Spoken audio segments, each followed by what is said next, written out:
أكبر غلطة ممكن تخسّر البراند بتاعك هي إنك تقلّد أي تصميم viral.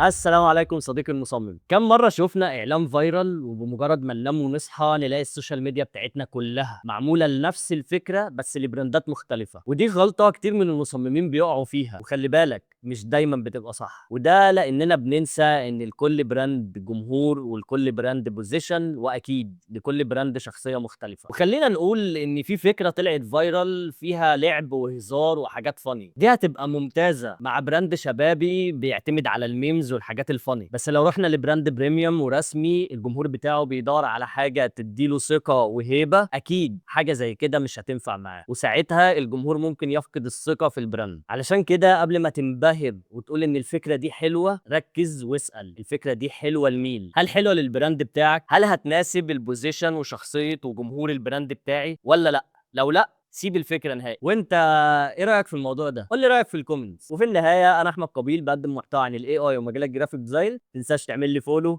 سلام.